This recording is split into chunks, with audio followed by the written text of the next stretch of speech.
vision tonight, with the PM set to deliver a speech on exactly that at 7:30 p.m. Eastern Time. We'll have special coverage of that speech. Here, though, for a preview right now is our front bench. Sharon Carr is a CTV News political analyst and former Deputy Chief of Staff to former Finance Minister Bill Morneau.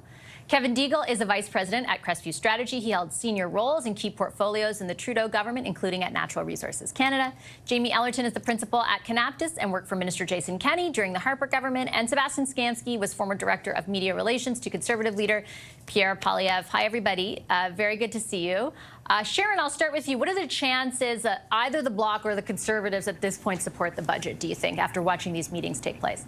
Well, if you just watch the comments that Pierre Poilievre made coming out of that meeting, it was a very different tone and tenor that he had earlier in the day. He kind of actually seemed a little bit defeated, but he didn't come out guns blazing, kind of saying what the Prime Minister said. And if anyone's been following the rumor mill of what's been happening in Ottawa today, there's been speculation across the board about floor crossings from the Conservatives. So I think what we're going to see is I doubt anyone major from the Conservative is going to support the budget necessarily, but I do think that tonight's State of the Economy speech is what is setting everyone up for what it's going to look like. So I think it's really hard to tell right now. There's a lot at stake here, but I do think the budget's going to pass. Nobody wants an election. The NDP doesn't have a leader. The Conservatives have a leader who's under a little bit of trouble right now.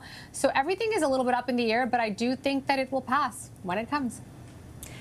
I mean, the NDP, to be fair, has an interim leader who will be here in a few moments for a live interview, during which I will ask him about the possibility of him supporting the budget. What do you think how possible do you think the prospect, Sebastian, of this budget becoming something that generates an election? Yesterday, the government House leaders seemed to go there a little bit, and today everybody was kind of walking it back.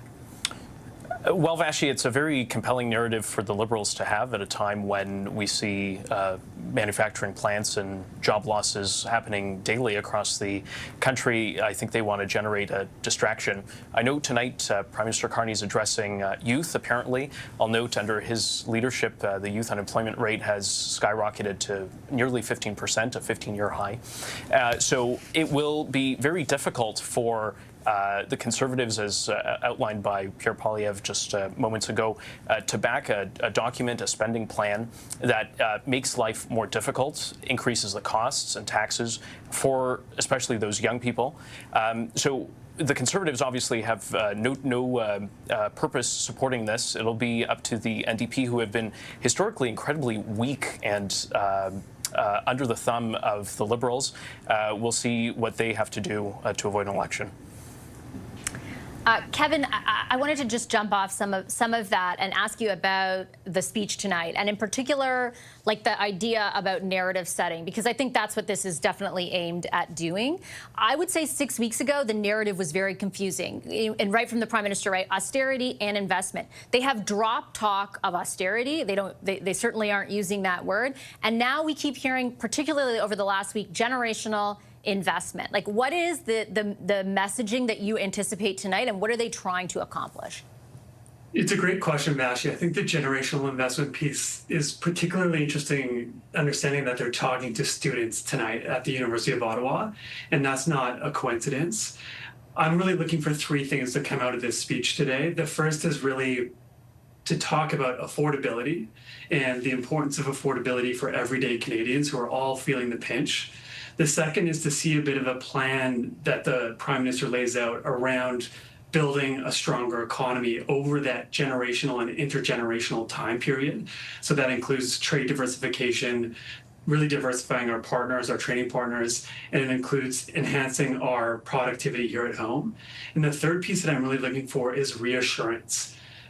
As a country, we need reassurance. This is the job of the Prime Minister, and tonight is a great opportunity for him to offer that. Jamie, what are your thoughts on what the narrative around the budget is and what you think the Liberals want it to be? I think ultimately this is going to be Mark Carney's first real day where he turns the page and writes what his government is going to do. Tonight is the end of look backwards. We're cleaning up the mess in the guy that I replaced. And he's starting to set that frame. I think it's really curious that they started to change the rhetoric over the spend less and invest more. If you believe reports from the parliamentary budget officer and others who are looking at this, we're expecting an astronomical deficit. And so in some sense, he's going to have to account for that.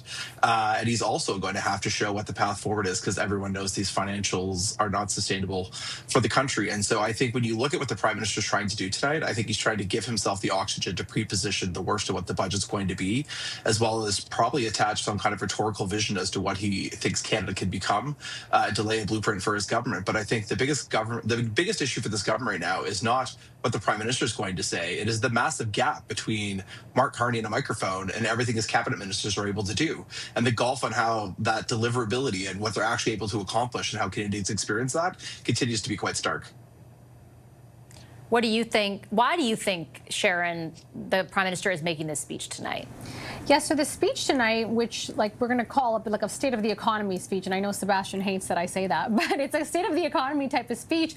And I think what he's doing here is, one, to pre-position what is going to be coming, but it's also to set the narrative, to set the tone. And I know that this is something that is not done frequently. A budget's never usually done in the fall. It's usually a fall economic statement, but he's doing this unlike any other budget season, I think outside of COVID, where they did a speech like this before the budget, to set the groundwork and to kind of pre-position everything and condition people to understand that in order to strengthen and in order to support, we have to invest. We're at a period of time, we're in trade wars, we have the CUSMA discussions coming up, we've got this sovereignty discussion coming up, we've got this sudden will to build in the country, and we've also got just a general sense of this is a new government, this is a new mandate, we're going to spend money on defense, we're going to spend money on bringing things home to Canada. So I think this is all laying the groundwork for him to get his narrative out there. What do you think it's laying the groundwork for, Seb? Well, look, words are nice, but talk is cheap. Unfortunately, this is going to be an incredibly costly experience for Canadians. And so whatever the Prime Minister says or doesn't say today has very little meaning to the average Canadian, who is unfortunately going to feel the pinch going forward because of all this inflationary spending. I'll remind Canadians, of course, the StatsCan data just out this week shows that the rate of inflation on food is double what the target rate should be. And so Mark Carney in May told Canadians, measure my success based on your experience at the checkout counter when you go grocery shopping. Well, right now it's an F because Canadians are being strapped. They can't afford to feed themselves. The wait lines at food banks are through the roof. And so if this is just going to be more of that, unfortunately, that's very bad for Canadians going forward.